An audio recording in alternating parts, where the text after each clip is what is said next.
Magandang umaga sa inyo mga kasawi. Kumusta na po kayong lahat? Naway nasa mabuti kayong kalagayan at mag-iingat kayo palagi mga kasawi. At syempre ang ating tatalakayin ngayon ay kung paano ba malalaman na seryoso sa iyo ang isang lalaki at mahal ka nito mga kasawi.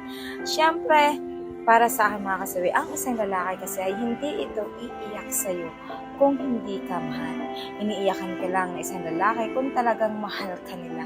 Kasi iba't iba ang uri ng mga kalalakihan. May mga lalaki na bibihira lang itong umiyak kapag sila ay sobra na silang nasasaktan.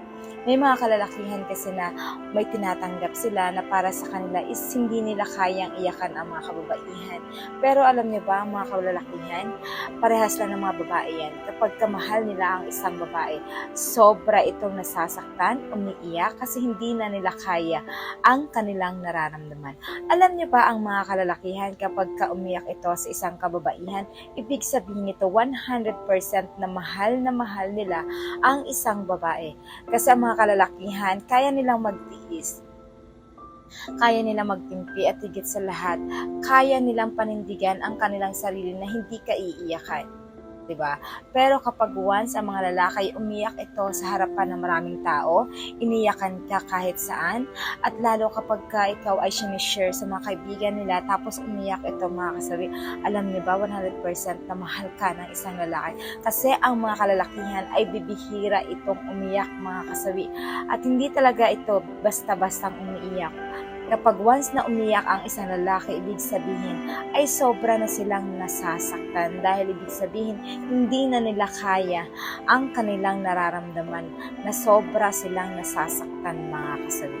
Kaya sa mga kababaihan na ganito mga kasawi, na nakahanap kayo ng mga kalalakihan na sobra kayong mahal, iniiyakan kayo, wala silang pakialam kung sila ay pinagtatawanan ng ibang tao, kahit sila ay pinagtatawanan ng ibang tao. Basta para sa kanila, kapag once na mailabas nila ito sa ibang tao ay okay lang para sa kanila, kasi nga hindi na nila nakokontrol ang kanilang nararamdaman mga kasawi dahil labis silang nasasaktan ng gusto. Kaya sa mga kababaihan na ganito mga kasawi, na kapag ang jowa mo ay iniyakan ka, magpasalamat ka, ibig sabihin nun, isa ka ng pinakamaswerte na babae na talagang iniyakan ka ng isang tao dahil ito ay mahal na mahal ka, seryoso siya, at higit sa lahat, ayaw kanyang mawala. Kasi bibihira ang mga kalalakihan na talagang umiiyak at iniiyakan ang mga kababaihan. Natandaan niyo yan mga girls ha. Kasi ang mga kalalakihan ay hindi ito basta-basta umiiyak. Lalo kapag hindi ka mahal ng lalaki, hindi ka iiyakan. Kasi kahit mawala ka sa landas niya ay pagtatawanan ka lang kapag hindi ka niya mahal mga kasawi. Kasi ganun yung mga kalalakihan, hindi sila masyadong madrama. Hindi kagaya nating mga kababaihan, kunting tampo lang natin is iniiyakan natin, kunting sakit lang ay iniiyakan na kaagad natin.